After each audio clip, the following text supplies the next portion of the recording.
Nouveau concept, aujourd'hui on analyse la séance d'un viewer. Bonjour chers collègues et bienvenue sur la chaîne de Coach Totovic. Si toi aussi tu veux que j'analyse ta séance, envoie-la moi par mail à coachtotovic@gmail.com. Alors voyons voir cette séance. Objectif du jour, être capable de réussir les 2 contre 1 sous différentes formes en jeu rapide. On précise, pour réussir les 2 contre 1, il faut trouver un tir non contesté près du panier. Alors ça c'est bien, c'est précis, on sait où on doit aller. La mise en route, le premier exercice, donc la mise en route, un échauffement.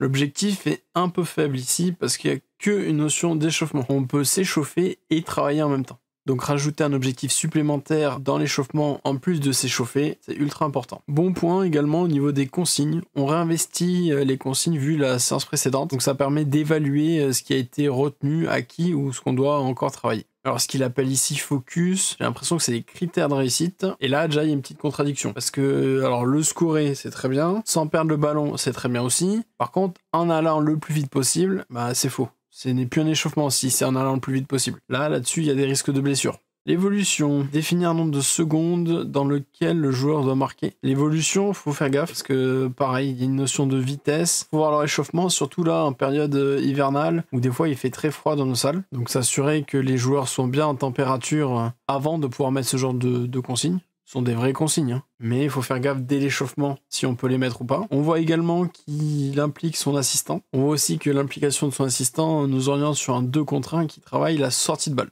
Ici, la notion d'avoir un bon timing de course et de passe, il n'y a aucun repère là-dedans. Donc, c'est possible que dans vos consignes de séance, il marquez ça, mais il faut qu'à un autre endroit, vous ayez tout détaillé. Quels sont vos repères? C'est quoi le bon timing?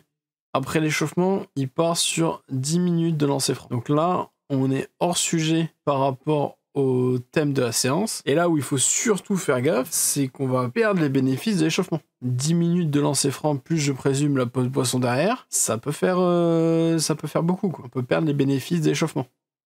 Exercice numéro 2, 2 contre 1. Réussir à tirer sans que la défense soit capable de gêner le tir. Donc là, on retrouve l'objectif qu'on avait vu au début ici. Trouver les tirs non contestés près du panier. Et la consigne, pareil, identifier si le défenseur est fixé ou pas. La notion de fixé est différente d'un coach à l'autre, donc elle va surtout être différente d'un joueur à l'autre. Être sûr qu'on parle bien de la même chose quand on parle d'un défenseur qui est fixé. Pour ce type d'exercice, vous le facilitez, je pense qu'il faut donner des consignes également à la défense, pour être sûr de ce qu'on travaille. Si on passe sur le playbook, donc on va rajouter un deuxième attaquant,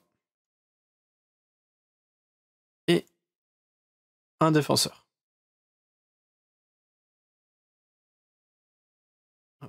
Lui, on va lui demander d'aller vers le panier. Et lui, on peut lui demander également ça. D'accord? Si on laisse le défenseur trop libre, il fait ce qu'il veut. On peut par exemple lui demander dans un premier temps de venir prendre en charge le porteur de balle. Ok.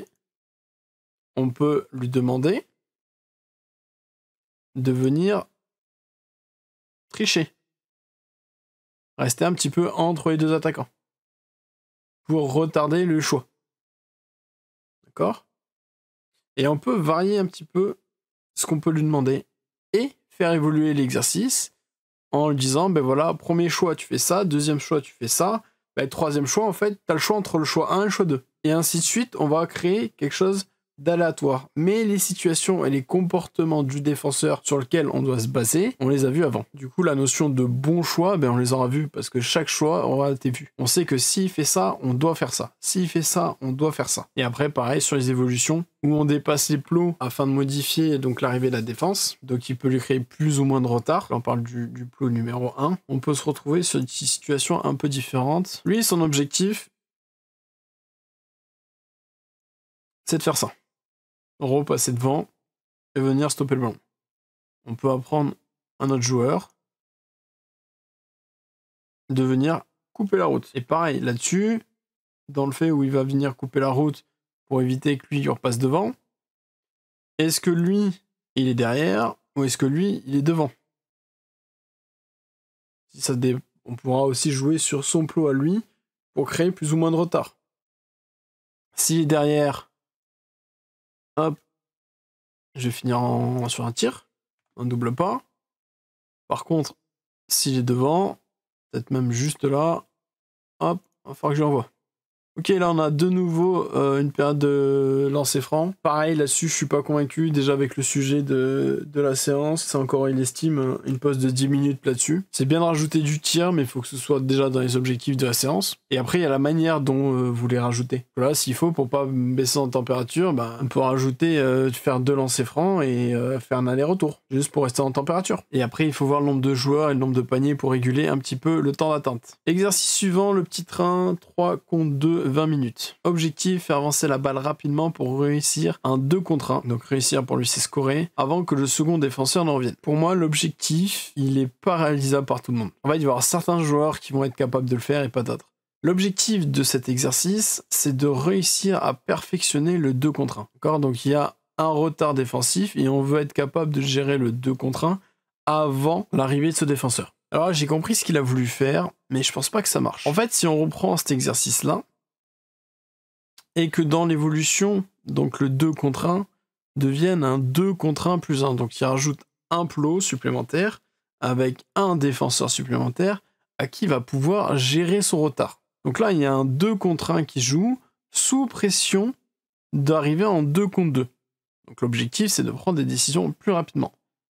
Il a voulu refaire la même chose ici, tout terrain, sauf qu'en fait, il rajoute un attaquant qui n'est pas forcément utile. La problématique là-dedans, c'est qu'il ne peut pas gérer le retard défensif. Le retard défensif va être lié au poste. Si on prend l'exercice d'avant, si on rajoute un plot, d'accord, si on considère que nos 2 attaquants, ils sont très rapides, on va peut-être demander aux joueurs au retard défensif de mettre son 2e appui, donc l'appui le plus en arrière, au niveau du plot.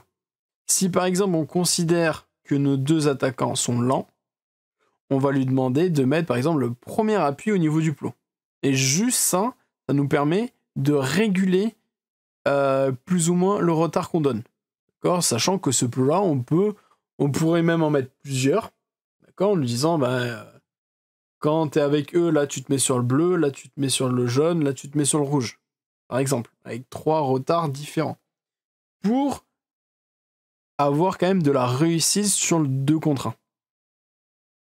Sur cet exercice-là, on va moins pouvoir le gérer par 2 biais. Déjà, ces problématiques de poste, où en fait le retard de ce joueur-là, ça va être son temps de réaction. Et ça, on va pas trop pouvoir le retarder davantage, à moins qu'on lui demande d'aller faire autre chose en attendant. Si vous rajoutez du retard à ce défenseur, par exemple en ayant touché le corner, en fait, on facilite la situation, ça n'est plus du 2 contre 1, mais du 3 contre 1. Ce qui n'est pas l'objectif recherché. Et la deuxième chose, c'est la réflexion des attaquants. Parce que la situation, c'est du 3 contre 2. Donc en fait, même s'ils ratent le 2 contre 1, ils ont toujours un avantage. Là où en fait, tout à l'heure, ils perdaient l'avantage. Tu passes du surnombre à l'égalité numérique. Et on préfère le surnombre. Le surnombre, c'est plus facile pour faire les choix. C'est plus facile pour trouver des 1 contre 0. Alors que là, dans tous les cas, on aura un joueur seul. Les symboles, c'est pas trop ça quand ils dessinent ces schémas. Par exemple, là, à partir du moment où il a le ballon, c'est censé être des dribbles, on voit de la course. Là, on a les 2 attaquants qui courent, donc ça nous montre qu'il n'y a pas de ballon. Mais quand on voit la manière dont il a dessiné le défenseur, on imagine que le ballon a été mis dans l'aile. Par contre, dans les déplacements qu'il demande là, le ballon, on lui demande de prendre le couloir central. Donc là, il y a une incohérence entre ça et ça. Si vous voulez perfectionner la situation d'avant, il faut mettre les ballons dans les bons couloirs. Alors, soit c'est parce que lui, il récupère le ballon, il doit faire la passe à 3, c'est 3 qui dribblent, et après, c'est 2 qui courent, et du coup, là, on est bon. Ou simplement, là, on met le ballon à 2 et pas à 1. Et après, dernier exercice, c'est surnombre, égalité numérique. Alors moi, je vous avoue que d'habitude, je commence pas en 1 contre 0, je commence en 1 contre 1. Mais voilà, à chaque fois qu'il y a un panier, ou à chaque fois qu'il y a une attaque. Donc là, c'est à chaque possession qu'il y a un joueur qui entre. Donc là, on va jouer le 1 contre 0. En fait, côté droit du terrain, on va jouer le surnombre. Côté gauche, on va jouer l'égalité numérique. C'est très bien pour réinvestir, pour essayer d'aller au 5 contre 5. Mais pareil, en fait, on n'a qu'une seule phase. On a cette phase-là, le 2 contre 1 qui est dans le sujet de la séance. Le 3 contre 2, si vraiment on a été bon sur l'exercice d'avant et qu'on a la capacité de transformer un 3 contre 2 en 2 contre 1, le reste c'est pas vu quoi. C'est juste histoire de travailler pour arriver au 5-5 qu'on aura le week-end en match. Donc bilan de la séance, il y a quand même beaucoup de choses très intéressantes. Il y a des problématiques sur les choix des objectifs et la cohérence de séance. Parce qu'il y a plein de bonnes idées, mais l'une à côté des autres, par rapport aux objectifs qui ont été définis, c'est pas les bonnes. Il y a deux choses très différentes. Il y a le 2 contre 1 sous différentes formes, et il y a le jeu rapide. Ça, même si c'est du 2 contre 1, on est sur du perfectionnement du jeu rapide. En fait, on est sur du travail du sortie de balle. Et la sortie de balle va influencer ce qu'on va retrouver à la fin. Donc on va essayer d'améliorer le début pour se retrouver en 2 contre 1 à la fin. Là, on voit les situations de 2 contre 1. L'évolution où on rajoute un deuxième défenseur avec du retard, c'est du perfectionnement de 2 contre 1. D'accord ? Mais c'est pareil, la notion de 2 contre 1, on peut en voir plusieurs. 2 contre 0. Si mon deuxième coéquipier est derrière moi, comment je me comporte ? Si mon deuxième coéquipier est au même niveau que moi, comment je me comporte ? Si mon coéquipier est devant moi, comment je me comporte ? Maintenant, on va voir ces mêmes choses, mais on va rajouter le défenseur. Et sur chaque situation, donc c'est pour ça que c'est le multiplicateur, qu'est-ce qui se passe ? Est-ce que le défenseur est entre moi et le panier ? Entre le porteur de balle et le panier. Est-ce que il est en train de tricher et il est positionné plus entre les deux joueurs? Est-ce que quand j'avance, est-ce qu'il avance? Est-ce qu'il recule? Pareil, toutes ces actions, ça doit se comporter différemment. Est-ce que quand j'avance, est-ce que mon coéquipier il est derrière, à mon niveau, devant? Est-ce que dans la notion de devant, il est au même niveau que le défenseur? Il est aligné avec le défenseur ou il a franchi le défenseur? Est-ce qu'il est côté fort? Est-ce qu'il est côté faible? Toutes ces différences, c'est ce que vous pouvez travailler dans 2 contre 1 sous différentes formes. Derrière, quand il a passé du 2 contre 1 au 2 contre 1 plus 1, il est sur le perfectionnement du 2 contre 1. C'est-à-dire que là, on considère que les joueurs savent identifier beaucoup de situations et on va accélérer sous la pression. Leur but, c'est de trouver un panier avant que le 2 contre 1 se transforme en 2 contre 2. Sur cet exercice-là, il y a la notion de on joue le 3 contre 2 pour essayer de trouver un 2 contre 1, mais il faut aussi apporter des billes, parce que là, on n'est pas sur de l'égalité numérique. Donc, à un moment donné, il y a la situation qui va être en 3 contre 2 et qui est aussi une situation de jeu rapide et de surnombre. Si on n'a pas réussi à jouer le 2 contre 1 ou à créer du 2 contre 1, comment on joue le 3 contre 2 rapidement? Et pareil, à un moment donné, il va falloir ajouter un défenseur pour que ce 3 contre 2 devienne un 3 contre 2 plus 1. Et ainsi de suite, pour passer au 4 contre 3, au 5 contre 3, dans tout ce qui est vos objectifs. Alors souvent, on va pas les mettre dans les séances parce que ça nous ferait beaucoup à écrire à chaque séance. Créez-vous un playbook avec toutes vos situations que vous voulez apprendre à vos joueurs, en les détaillant. Dans telle situation, j'attends ça de mes joueurs. Dans telle autre situation, j'attends autre chose. Ça, c'est quelque chose que pour l'instant, j'ai pas donné sur la chaîne, parce que soit faut que je vous donne le package complet, mais je peux pas vous donner qu'une seule partie. Je peux pas vous dire, tiens, faites 6 sur le 2 contre 1. Parce que si votre 3 contre 2, vous avez une autre philosophie, et que le 2 contre 1 que je vous ai donné n'est pas en adéquation avec celle du 3 contre 2, ça marche pas.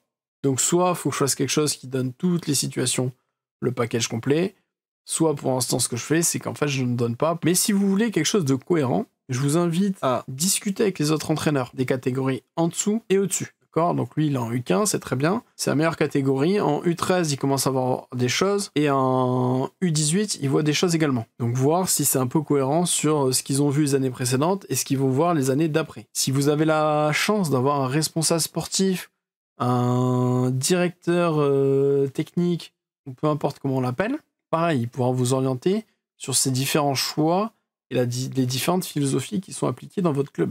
Et si vous n'avez pas tout ça, c'est-à-dire que, alors vous allez sûrement avoir d'autres coachs au-dessus, en dessous, mais que c'est un peu chacun qui travaille dans son coin. Il n'y a pas quelque chose de continu, c'est chacun apporte sa vision des choses. Et je vous conseille d'aller voir votre conseiller technique départemental. Lui, il va vous expliquer ce qu'ils font en sélection, ce qu'ils font dans la formation du jeune joueur, donc en U11, en U13, et ça va vous donner des bases de travail sur lesquelles vous pouvez développer derrière, et aussi des bases qui vont être aussi ce que vous avez plus de chances de retrouver dans les équipes d'en face. Voilà, parce que souvent, les politiques de club ressemblent aux politiques départementales. J'espère que le nouveau concept t'a plu, et n'oublie pas, si tu veux y participer, tu peux m'envoyer ta séance à coachtotovic@gmail.com. À bientôt.